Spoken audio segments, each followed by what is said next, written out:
Muito bem, então sejam todos bem-vindos à nossa reunião dos estudantes da Bíblia. É um prazer estarmos aqui. Temos no vídeo conosco o irmão Douglas. Temos também mais 8 participantes acompanhando aqui do lado. Sejam todos bem-vindos. Se quiserem depois participar com seus comentários, fiquem à vontade. Se quiserem participar com vídeo também, fiquem à vontade. Apenas lembre que agora nós estamos gravando essas reuniões para o benefício dos que não estão aqui conosco pelo Telegram. E aproveito até para convidar todos vocês que estão acompanhando essa reunião em outras mídias, como o nosso canal do YouTube, por exemplo, que vocês entrem aqui no nosso grupo do Telegram para ter aquela comunhão diária, considerando o maná, encorajando uns aos outros as obras excelentes, conforme diz Hebreus 10, 24 e 25, esse é o nosso propósito.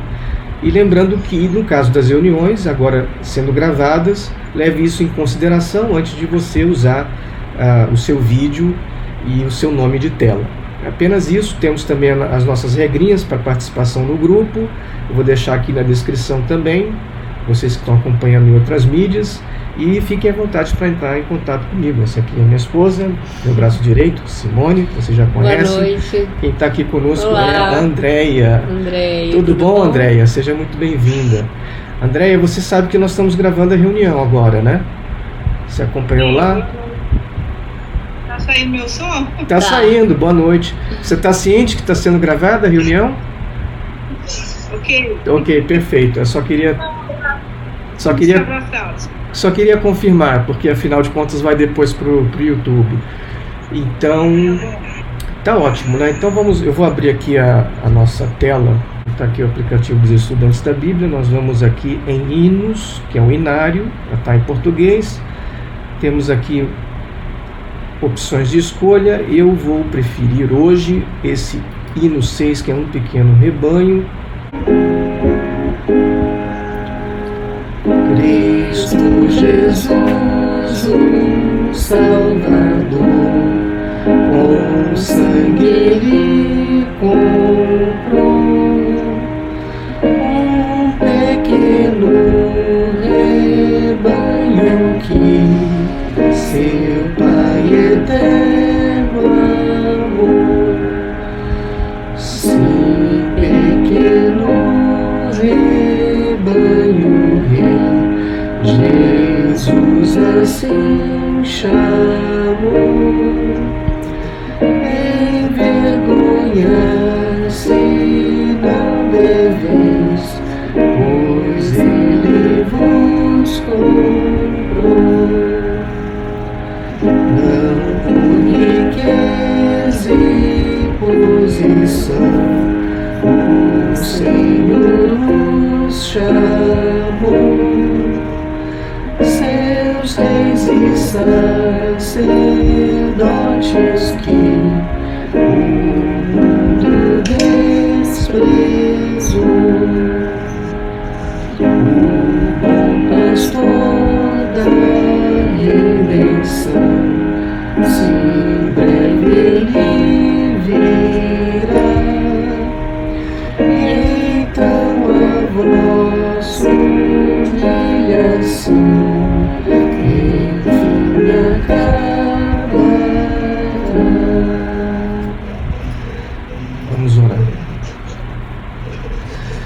Amado Pai Celestial, pedimos as suas bênçãos para a reunião de hoje, para a matéria que estudaremos, baseada na sua palavra, a Bíblia. E pedimos, Pai, que o Senhor, por favor, nos oriente no nosso caminho cristão, na nossa consagração, nos nossos preparativos para o memorial que se aproxima agora, dia 4 de abril, que possamos, Pai, fazer as coisas segundo a sua vontade. Nos ajude a ter mais entendimento e a estar cada vez mais próximo do Senhor por meio de seu Filho Jesus Cristo, o nosso advogado e o nosso irmão. Tudo isso lhe pedimos em nome dele, o Senhor Jesus, e em nome de Jesus terminamos essa oração. Amém. Então agora nós vamos considerar brevemente o maná. Quero dar novamente as boas-vindas quem está conosco aqui.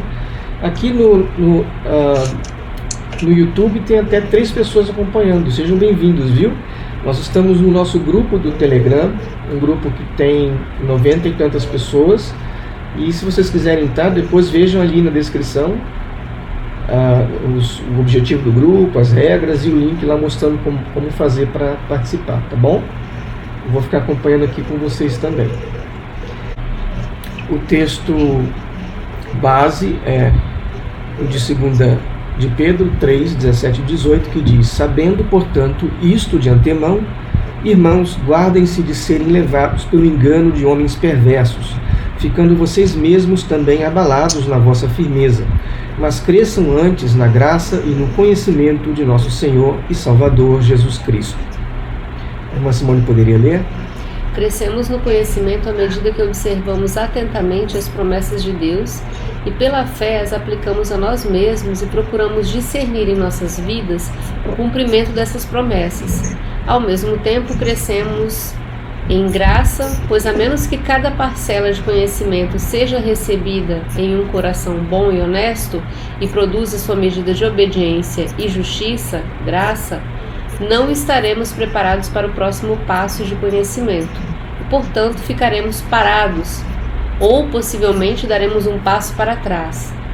E assim como uma perda de conhecimento traria como consequência uma perda mensurável de graça, assim também uma perda de graça traria como consequência uma correspondente perda de conhecimento, caminhando para a escuridão, as promessas da palavra do Senhor tornando-se cada vez mais apagadas e obscurecidas, na mesma proporção em que nossa bondade ou a graça se perderiam no mundanismo ou no pecado.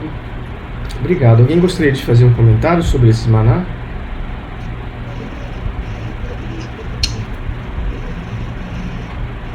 Qual é essa relação entre crescer no conhecimento e crescer na graça? E o que pode acontecer?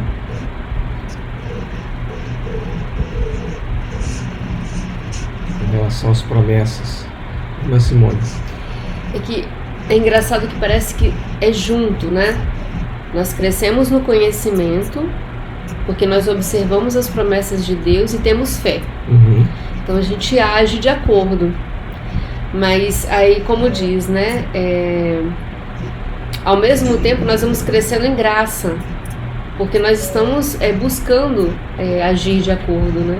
Só que se for o contrário, se nós ficarmos parados ou formos para trás no conhecimento, automaticamente a gente vai perder também essa atitude de querer praticar o conhecimento de Deus e vamos perder também em graça. Exatamente, porque quando diz assim, perda de conhecimento, é conhecimento verdadeiro, né, das bases, das verdades fundamentais da Bíblia. Se nós vamos perdendo isso, é possível que vamos caindo na graça também. Só uma coisa também que eu lembrei agora, quando a gente fala sobre crescer no conhecimento, tem muito a ver com a repetição, né?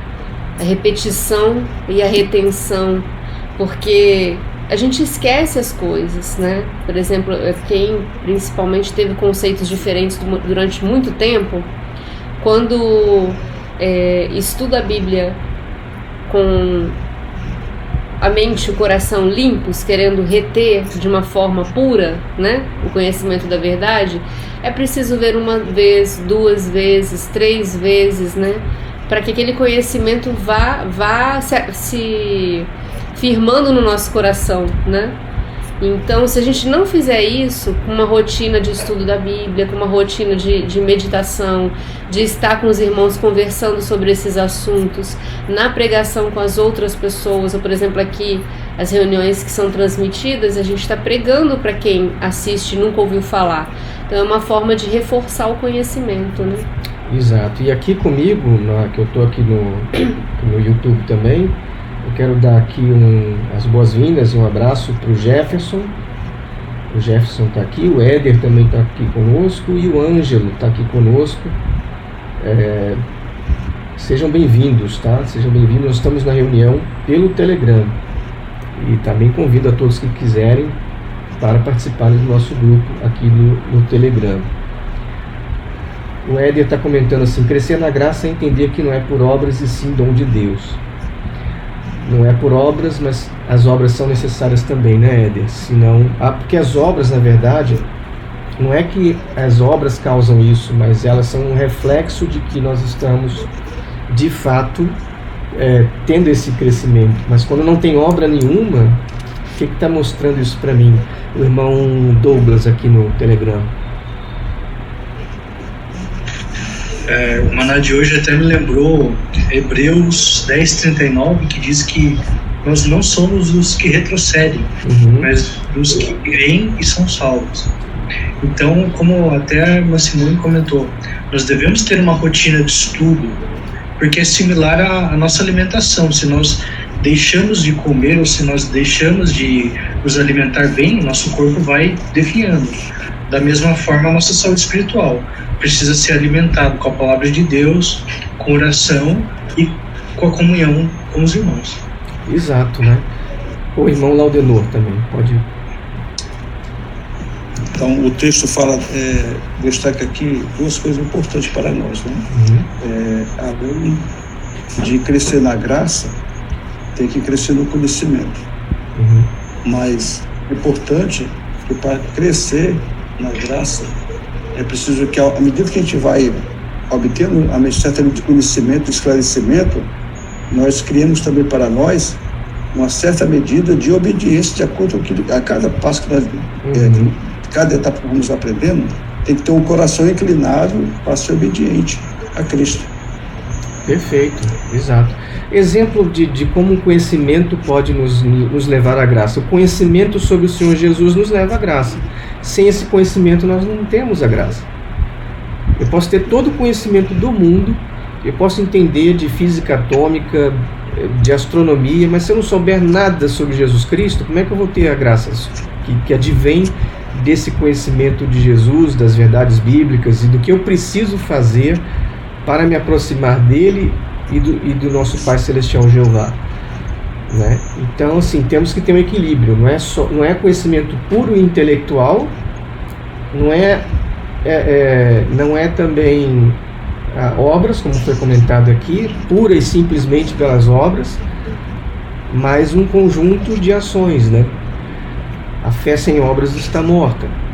Então nós temos que também exercer na nossa vida, né, mostrar para as pessoas que nós de fato estamos levando a sério aquilo que nós pregamos e cremos e vivemos à altura e deixamos a nossa luz brilhar. Mais algum comentário ou posso seguir em frente? Podemos seguir, né?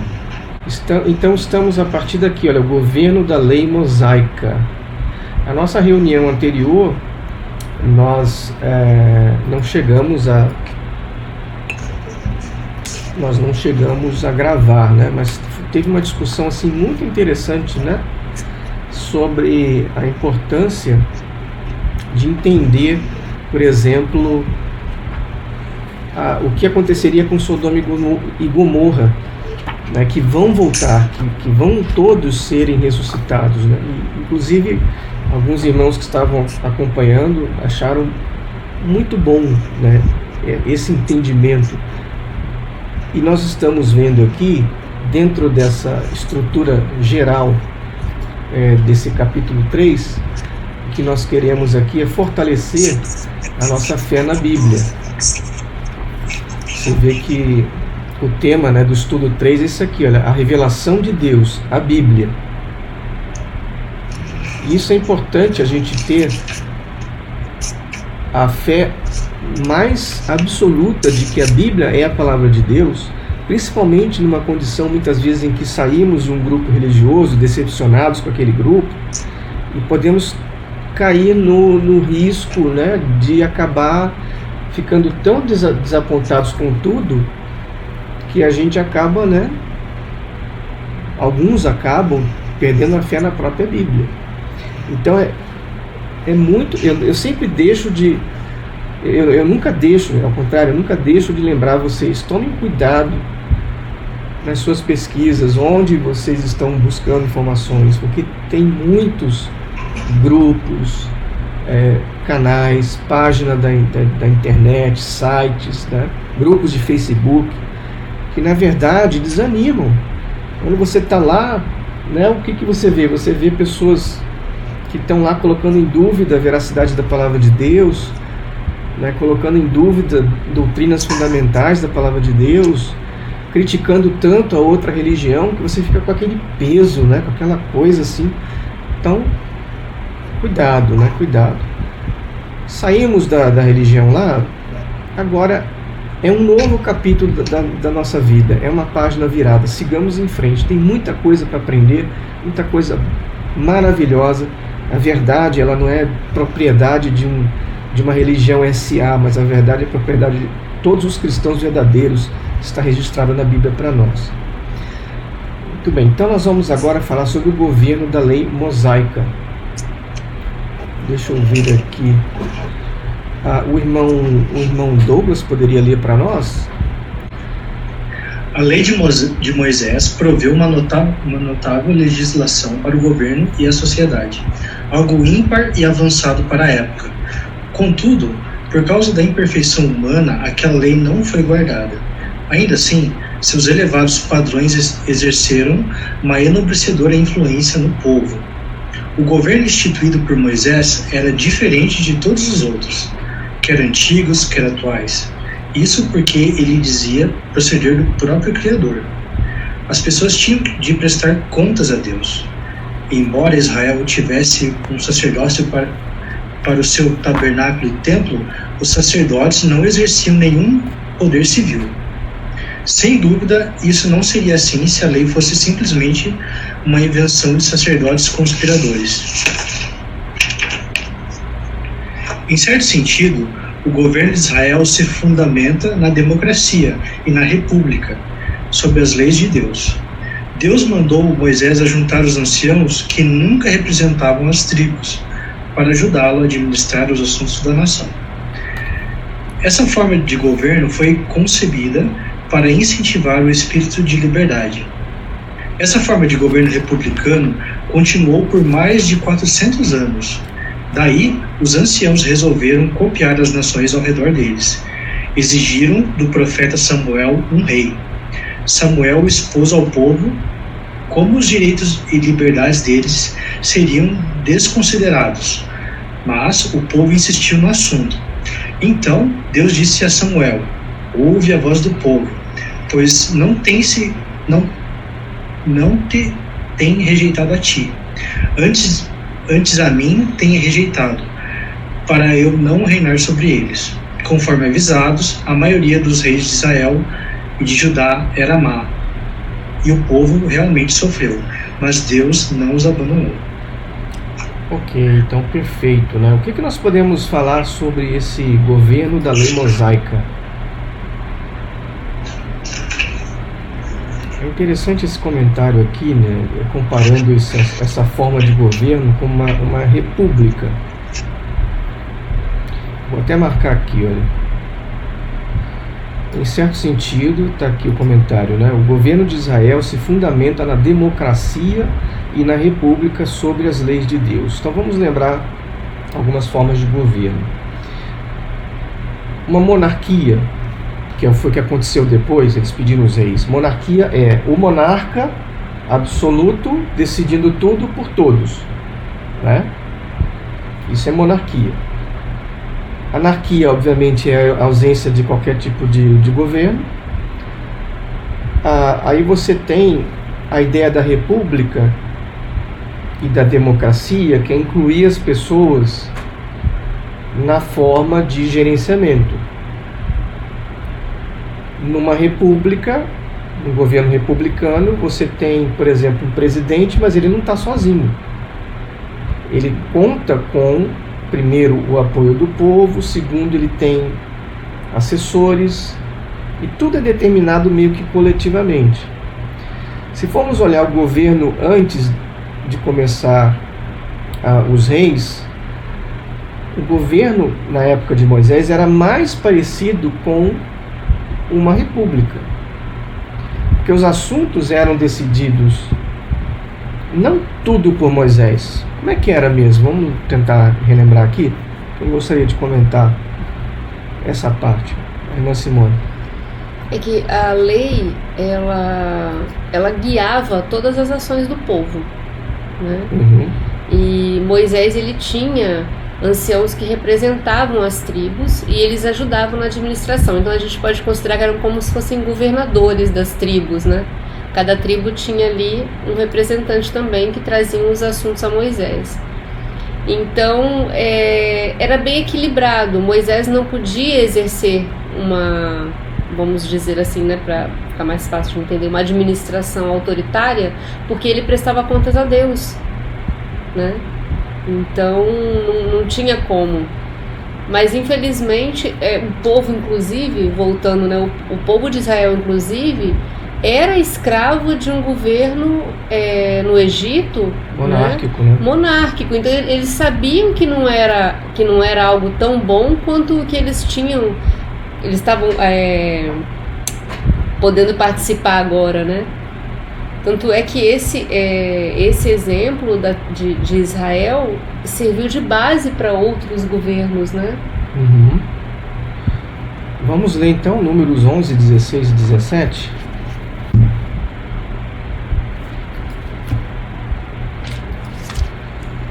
Vamos lá aqui. Números 11, 16 e 17. Alguém gostaria de ler para nós?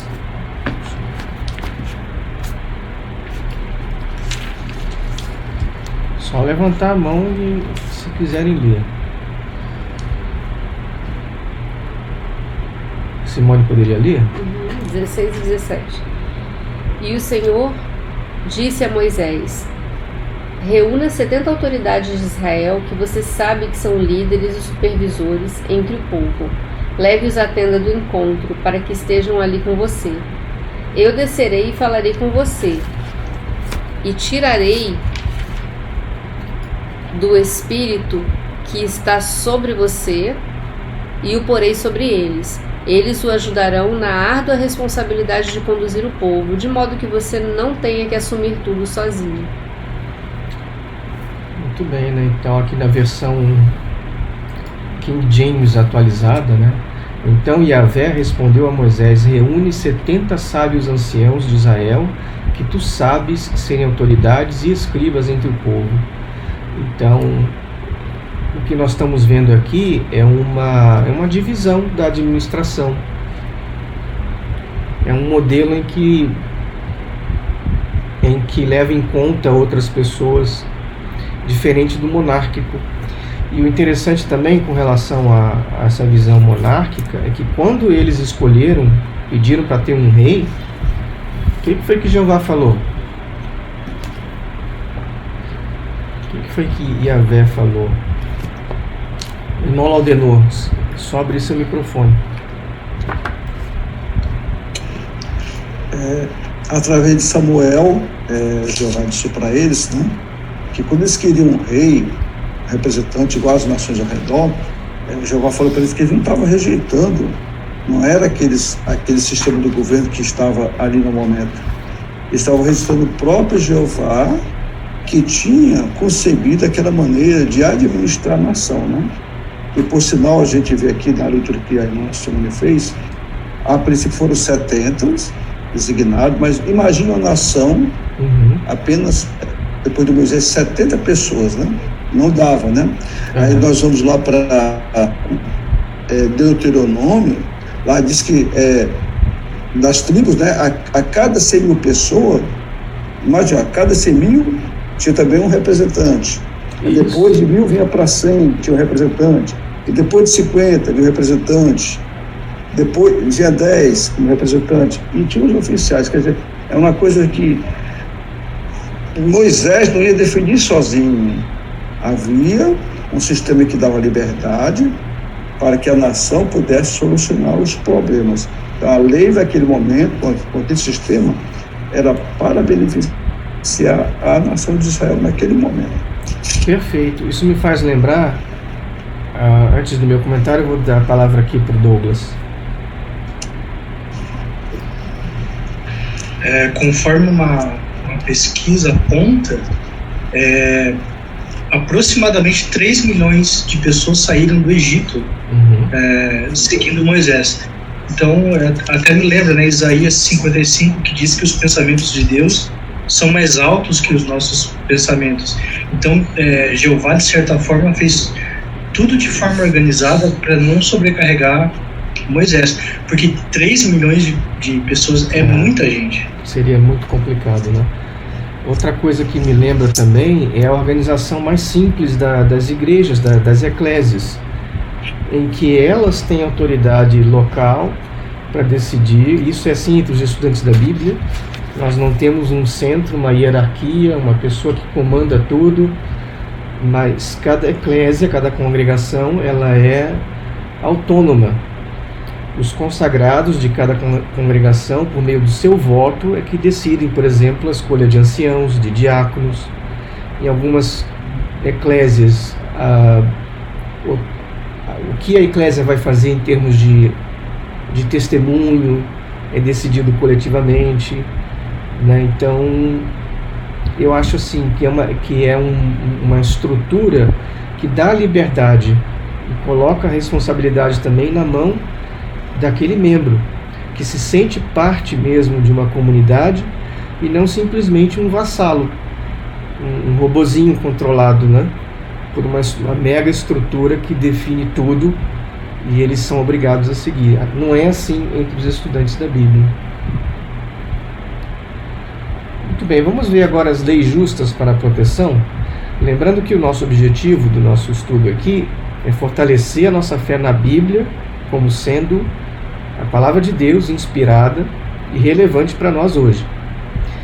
Sobremaneira importante para nós, ou pelo menos para a maioria de nós, que viemos de um grupo autoritário, né?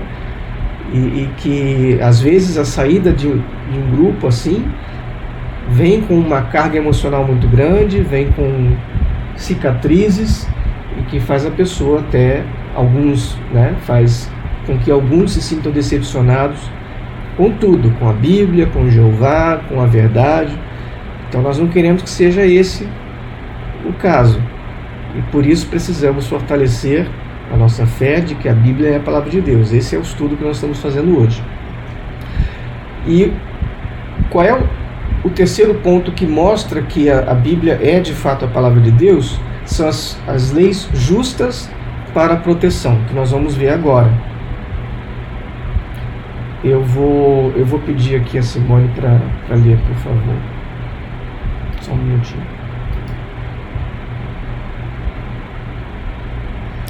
No Pacto da Lei, havia leis para a proteção dos pobres. A responsabilidade que tanto os ricos como os pobres tinham igualmente perante a lei civil é ímpar até mesmo em nosso século XXI. A cada 50 anos, a lei tinha uma provisão para devolver as terras que haviam sido confiscadas. Esse era o ano do jubileu. Isso impedia que as famílias perdessem suas propriedades de modo permanente por causa de dívidas. Outras provisões notáveis do Pacto da Lei eram as seguintes: proteção contra a cobrança de juros excessivos nos empréstimos, viúvas e órfãos não podiam ser oprimidos, trabalhadores contratados não podiam ser oprimidos, estrangeiros tinham seus direitos garantidos, animais deviam ser alimentados e receber descanso. Todas essas leis foram elaboradas por Deus, não por sacerdotes ambiciosos para satisfazer propósitos egoístas. De fato, a tribo sacerdotal de Levi nem mesmo recebeu uma parte da terra da promessa, como as demais tribos receberam. Eles meramente residiam em algumas cidades ou vilarejos espalhados pelas demais tribos. Até mesmo o dízimo que os sacerdotes recebiam do povo eram voluntários. Então, que pontos podemos mencionar aqui que provam que a Bíblia ela é de fato inspirada? Não poderia ter sido apenas por humanos. O que vocês veem aí que toca o coração, que mostra um senso de justiça superior? o irmão Douglas?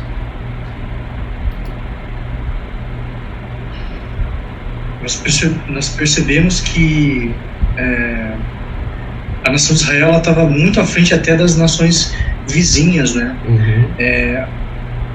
Alguns pontos, a proteção contra juros excessivos, as viúvas e os órfãos não podiam ser oprimidos, até a questão dos estrangeiros e até os animais. Mas uma que me chama muita atenção é a questão, se alguém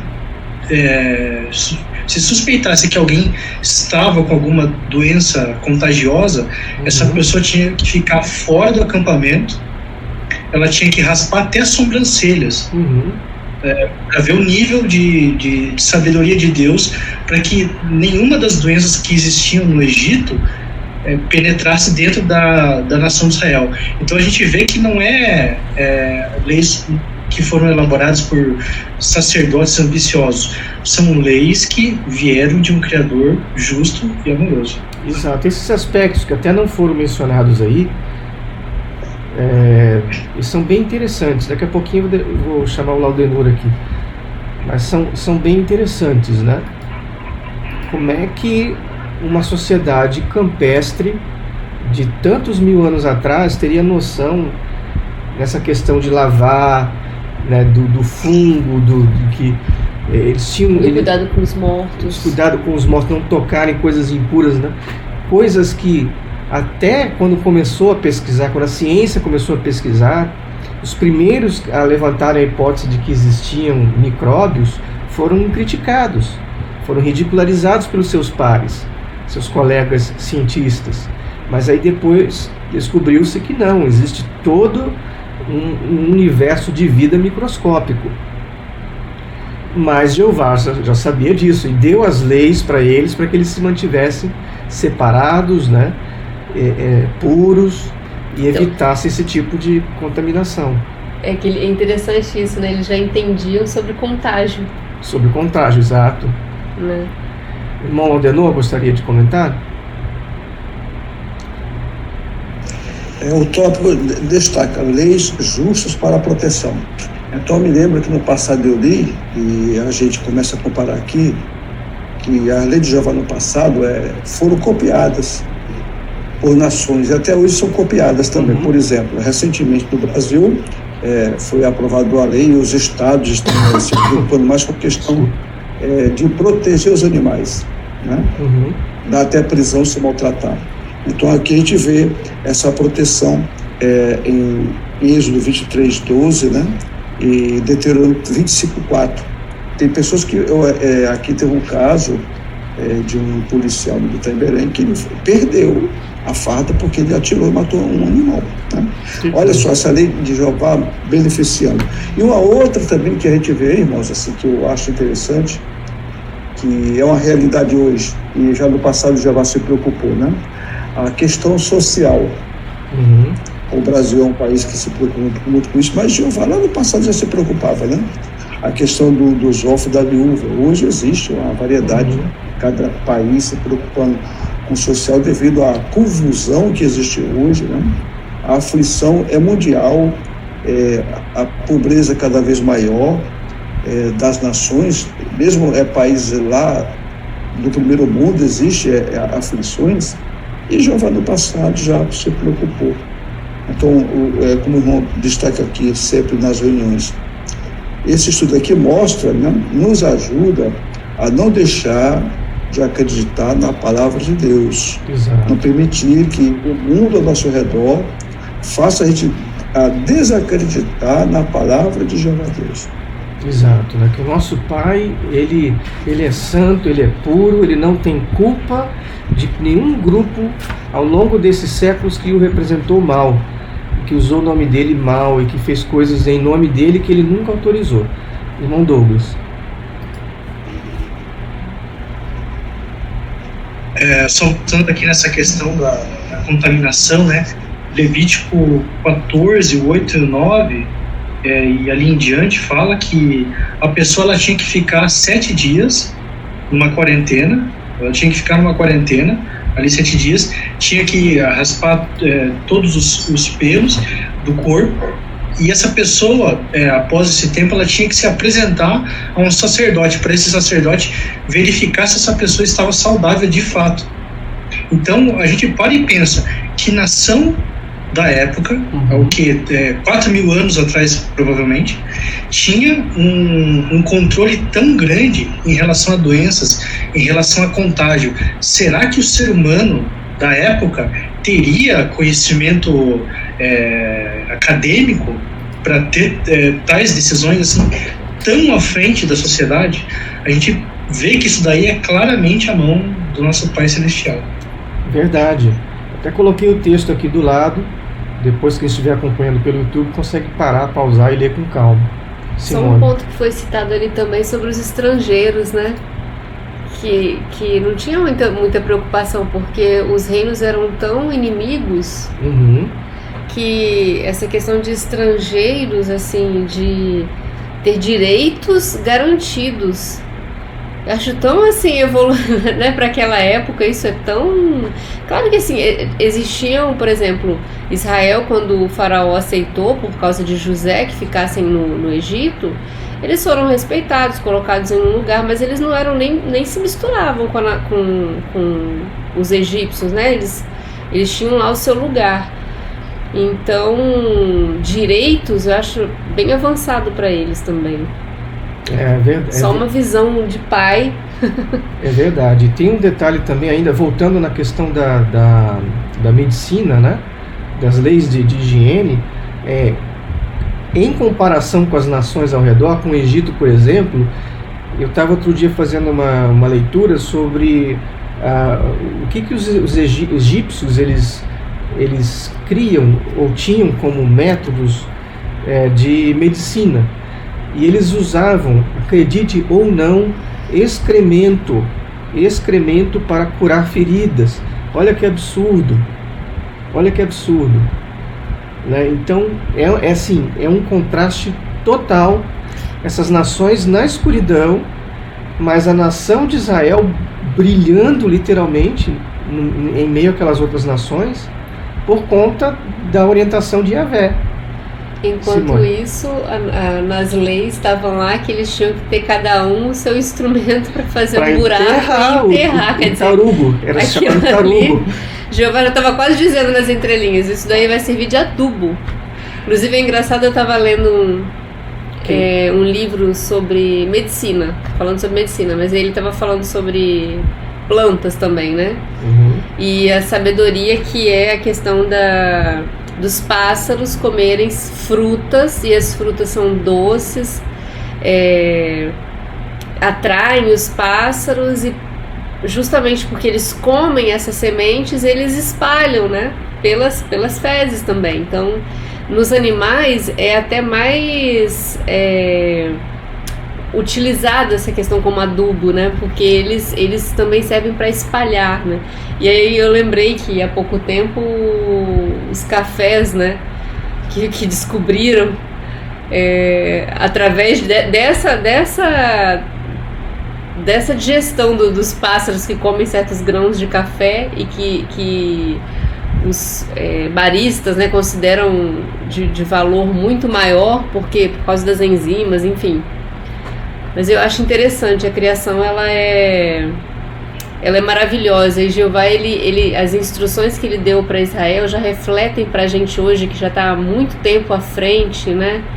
Já com avanços de medicina, da ciência, a gente consegue perceber como se encaixa perfeitamente, né? Acho que há um século atrás talvez não se tivesse essa noção, né, de como se encaixa bem as leis de Israel para a humanidade. Eu virei a câmera aqui para os que estão aqui. Temos 6 pessoas acompanhando aqui pelo YouTube. E aí eu virei a câmera aqui para que eles vejam como é que tá bonitinho o nosso grupo aí no Telegram. Isso aí é uma videoconferência dentro do Telegram. Então dê uma olhada no link nosso ali, que explica as regrinhas lá do grupo. Teremos o maior prazer de acrescentá-lo lá para que vocês estejam aqui conosco, olha. Essa é a nossa pequena estação de reunião. Vendo até nossa carinha aqui, né? Deixa eu voltar aqui. Tem alguns comentários aqui também. Deixa eu ver como é que faz aqui. Assim, aqui, olha, o Éder está dizendo: excelente conteúdo, meu irmão, muito enriquecedor, Deus seja louvado. Amém, Éder, obrigado, viu? O Alfeu também está dizendo: boa noite, André e Simone, muito bom ver vocês firmes na fé. Maravilha, né? E aí outros assuntos aqui já é mais... É que as reuniões elas não pararam, né, Dé? Só que a gente estava fazendo elas de uma maneira privada, né, pelos grupos do Telegram. A gente sentiu necessidade de estar com os irmãos assim durante um tempo, mas ao mesmo tempo foi pedido, né, que voltasse as reuniões públicas também para... Saudade, né? Saudade, achei legal, achei interessante. Muita gente acompanha pelo YouTube, né? Isso. E aí, o que mais que nós podemos falar? Ah, sim, tem um detalhe aqui, voltando aqui pro que a gente tinha falado antes, né? Que eu achei interessante isso aqui também. Essa questão aqui, olha, que a tribo sacerdotal não tinha uma parte na terra da promessa como as demais tribos receberam. Então vamos parar para pensar só nisso daqui, né? Porque se fosse dizer que os levitas fizeram uma armação para poder escrever aquelas leis, eles iriam fazer alguma coisa para beneficiar a si mesmos. Eles jamais iriam se excluir. Pelo contrário, eles iam criar mecanismos para serem mais beneficiados. Mas não é o caso. Por quê? Porque essas leis não vieram deles, mas vieram do Pai Celestial. Isso prova que a Bíblia de fato é o que ela diz ser, um documento que veio pela inspiração, pela palavra do Pai Celestial. Simone aqui. Isso me lembra hoje, né, muitos que são sacerdotes e, enfim, são tantas religiões diferentes, tantos pensamentos diferentes, mas muitos se enriquecem através de um trabalho religioso. Então usam mesmo, né, as pessoas para enriquecer, para ter esse tipo de... E ainda diz que isso é uma bênção divina, né? Quando na verdade a Bíblia diz que quem não trabalha tampouco coma, né? E o apóstolo Paulo, ele é um que deu esse exemplo, né? Ele não queria ser um peso para os irmãos e ele tinha o trabalho dele para ganhar o sustento, ao mesmo tempo que ele tinha um ministério imenso, né? Então serve também, juntando Paulo com os levitas, né? O pensamento de Deus sobre isso. Irmão Douglas? É interessante, né, essa questão da tribo sacerdotal de Levi, que eles faziam um sacrifício. Se nós formos na etimologia da palavra, é ofício sacro, a palavra sacrifício.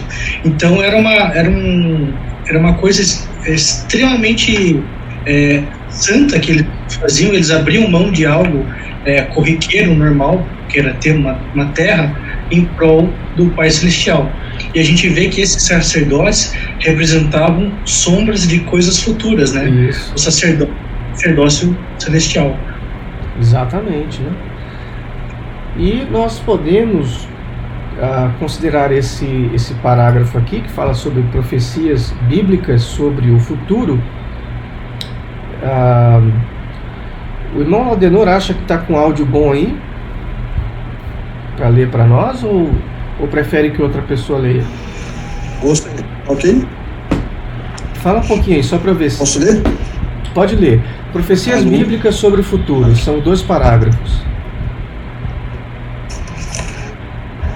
O termo profecia significa expositor público.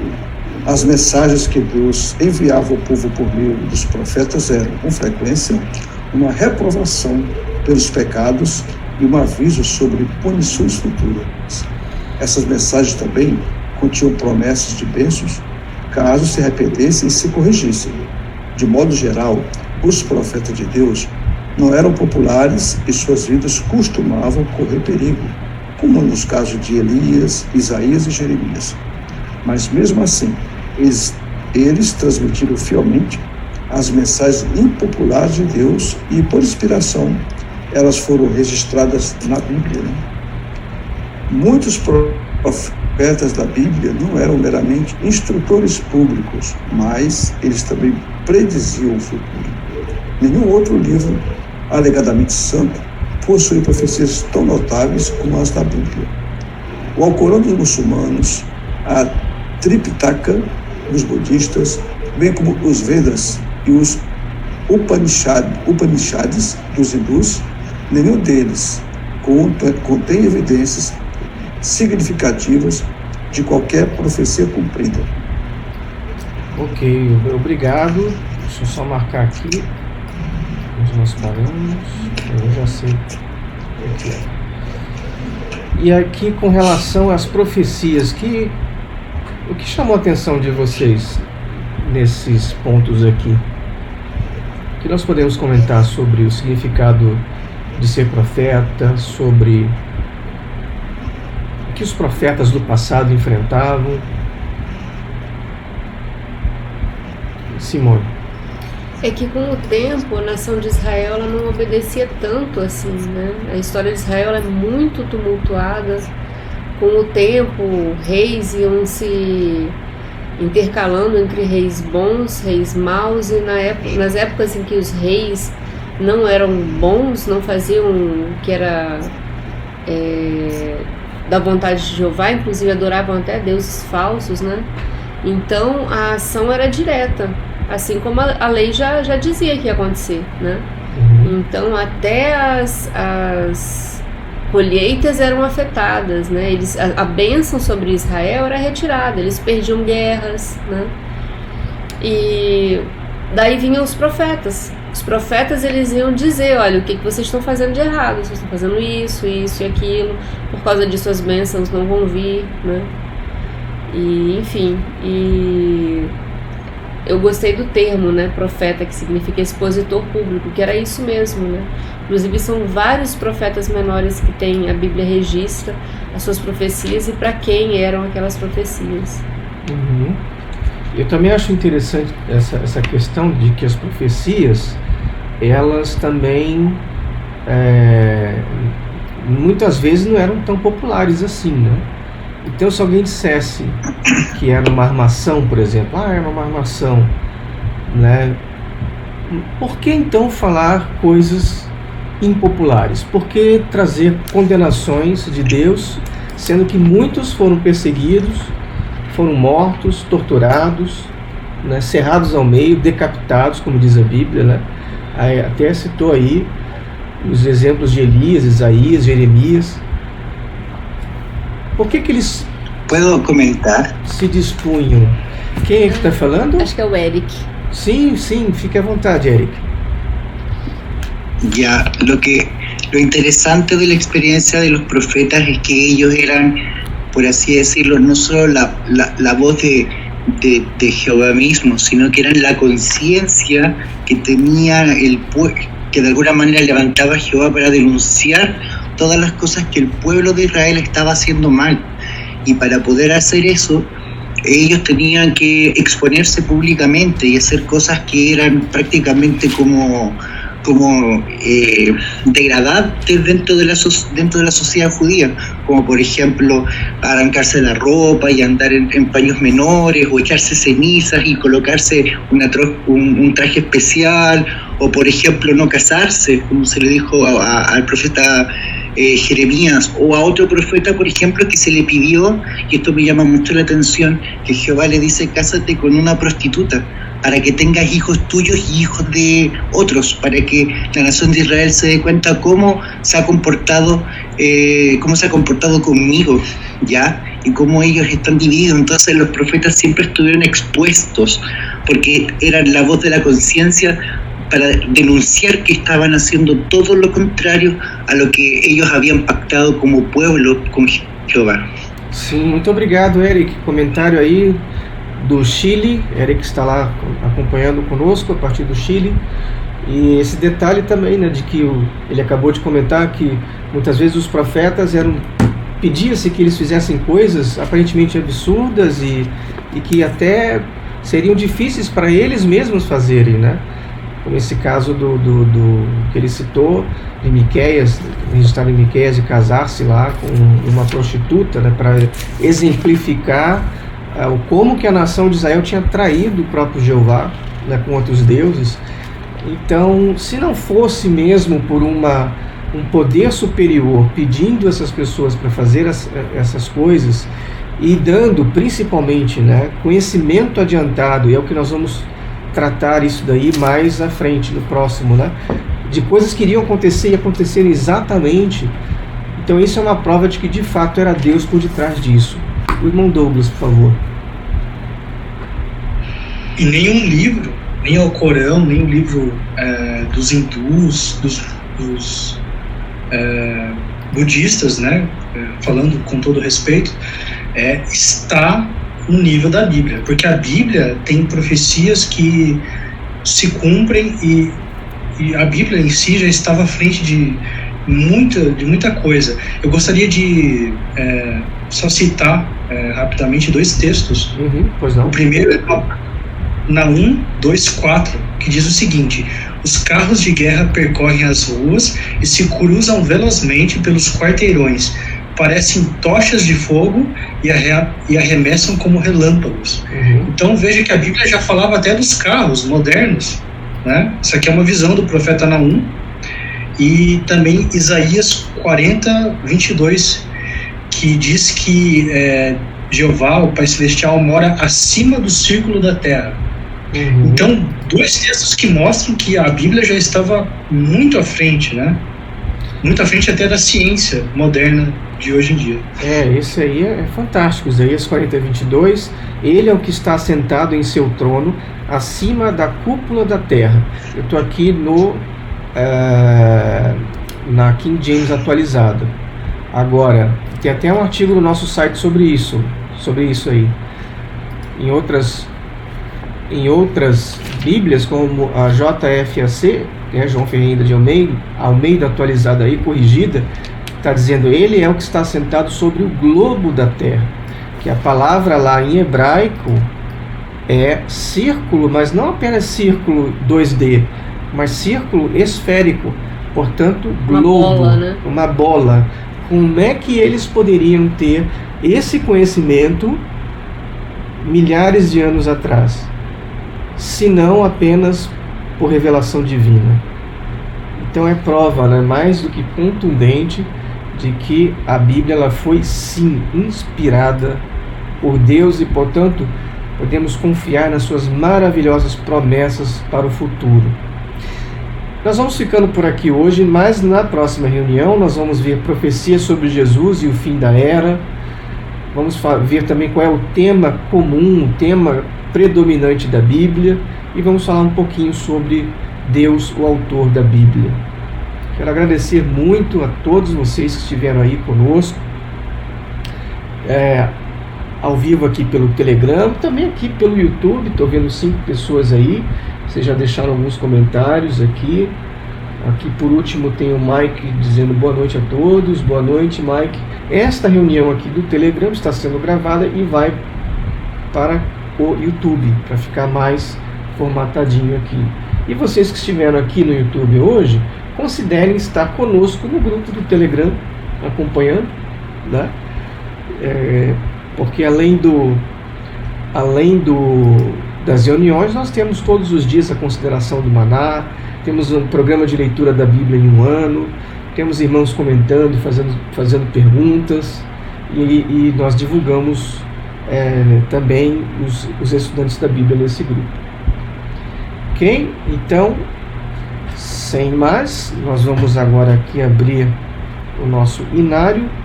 Alguém gostaria de sugerir um hino final? Vamos ver aqui, deixa eu ver onde é que está. Está aqui.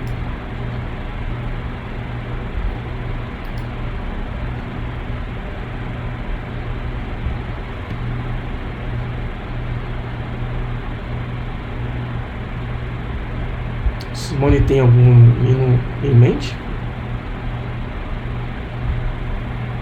Eu gosto muito desse aqui. Ó, que fiel amigo. 3, 2, 1.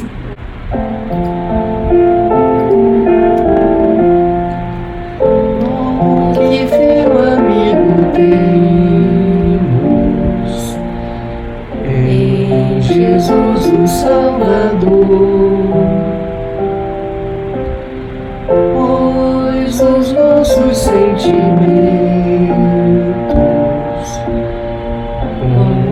compreende com amor,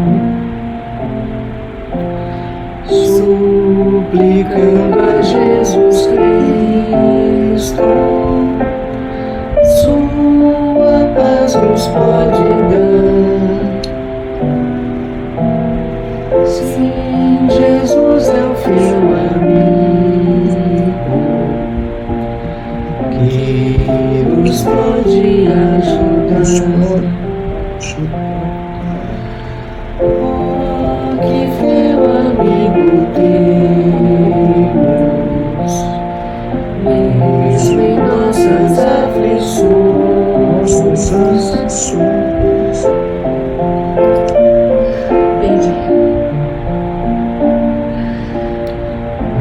Ao Senhor em orações, não jamais fraquejaremos diante das tribulações, pois com Cristo venceremos todas nossas provações. Oh, que fiel amigo temos, que concede-nos a paz. Se o fardo for pesado, Cristo o alívio traz. Quando formos desprezados, Ele nos consolará e refúgio nos seus braços, Cristo nos concederá. Vamos ouvir a oração. Oremos. Querido Pai Celestial, nós chegamos até o Senhor humildemente para lhe agradecer por mais uma reunião. Pedimos ao Senhor que seja de proveito para os outros irmãos e amigos que posteriormente também vão ouvir, assistir a reunião.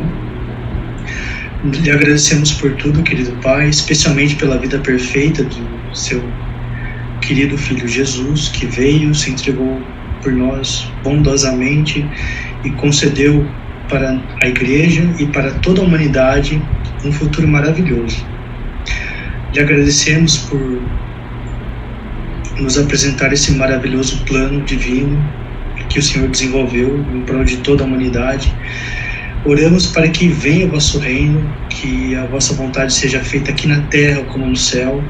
Pedimos que o Senhor nos fortaleça, nos dê força para enfrentar a carne, esse sistema corrompido, e para enfrentar também o diabo. Lhe agradecemos por tudo, pedimos que o Senhor cuide de todos os nossos queridos irmãos, e não temos mérito nenhum, mas em nome do nosso Senhor e Salvador Jesus Cristo, nós agradecemos por tudo. Amém. Amém.